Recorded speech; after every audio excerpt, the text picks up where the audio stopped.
Olá, crianças, boa tarde, a paz do Senhor Jesus para todas vocês. E vamos aqui dar continuidade aos temas da nossa campanha dos 12 dias de clamor para 12 meses de bênção. Hoje o tema está incrível, eu tenho certeza que vocês vão amar o que vocês vão aprender hoje. E nós vamos estar intercedendo pelo mês de julho, isso, o mês de julho. Nós vamos estar orando e entregando esse mês nas mãos do Senhor. Vamos já iniciar com essa oração? Vamos? Então vamos lá. Então eu quero que todos vocês aí, se coloquem na posição, porque agora nós iremos falar com Deus, Então nós vamos fechar os olhinhos, vamos lá, e vamos orar. Senhor Jesus, nós queremos te agradecer por esta oportunidade, Senhor. Queremos entregar nas tuas mãos o mês de julho, para que seja um mês de bênção, um mês de vitórias, que o Senhor venha repreender toda a enfermidade que tem assolado a nossa nação, que tem feito tantas famílias, Senhor, se entristecerem por ver seus parentes, Senhor, doentes, Pai. Muitos perderam seus entes queridos e hoje estão sofrendo, então nós te pedimos, Senhor, que o Senhor venha derramar o bálsamo sobre essa nação, sobre o mundo, Senhor, sobre todas as pessoas, porque todos estão sofrendo muito com esse vírus. E nós queremos, Senhor Jesus, diante de Ti, te entregar a vida de cada um.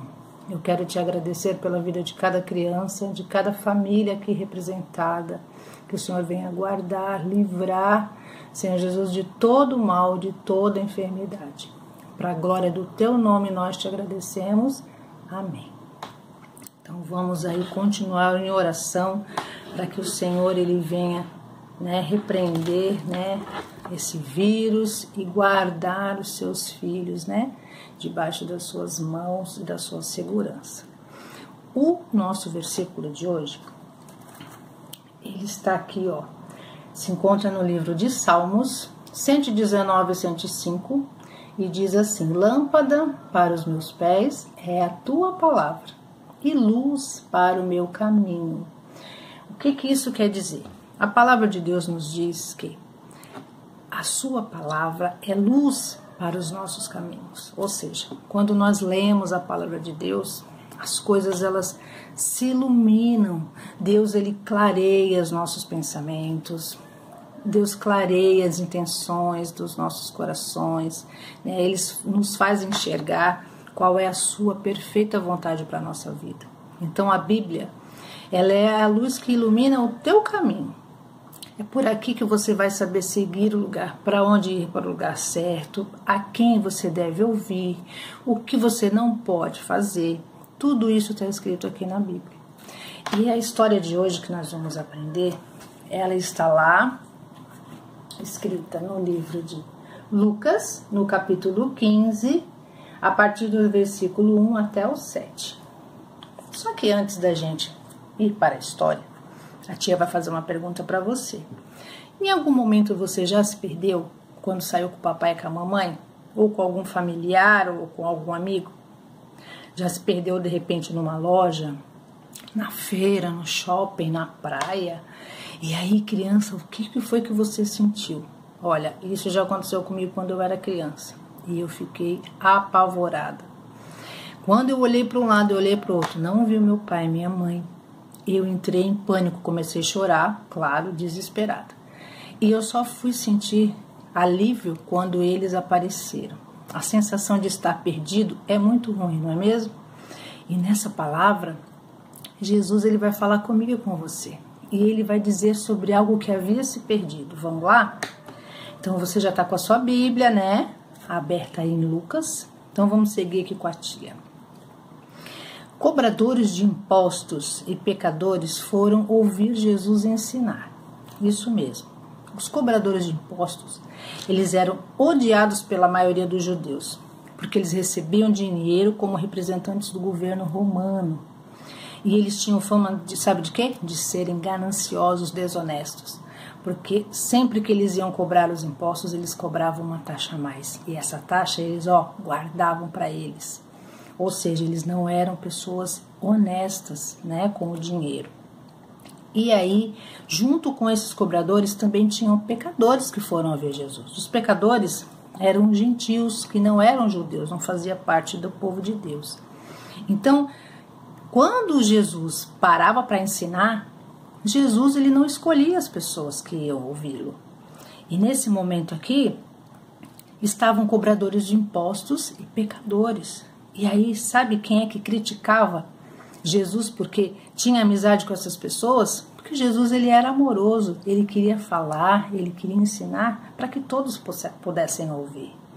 Os fariseus e os escribas, eles não gostavam dessa atitude de Jesus. Eles eram doutores da lei, eles estudavam, eram estudiosos das leis de Deus. E achavam que só eles sabiam de tudo.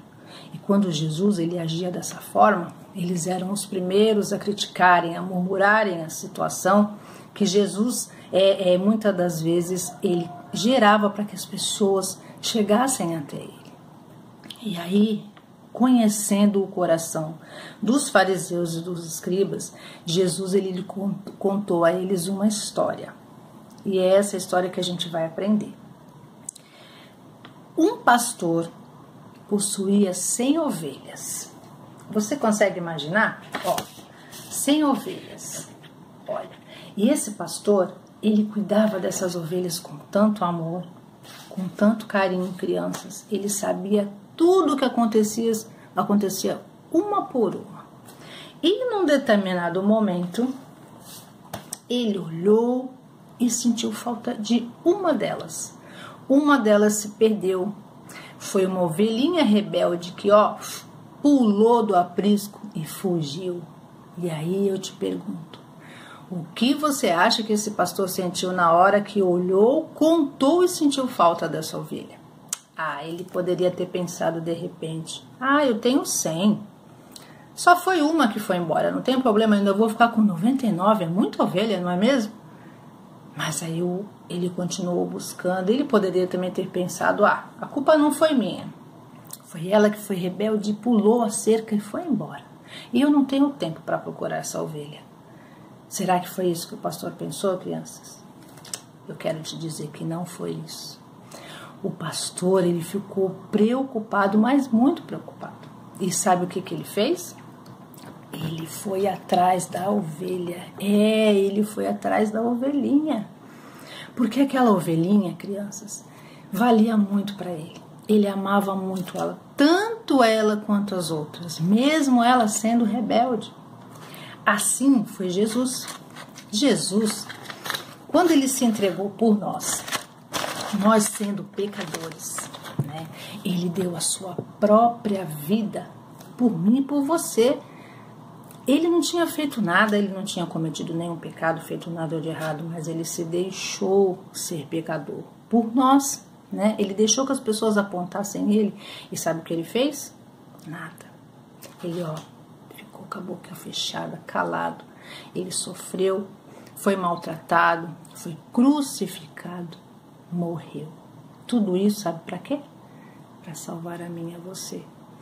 Teve momentos em que ele sentiu sim, ele queria até sair daquela situação, mas ele precisava cumprir a missão que Deus deu para ele.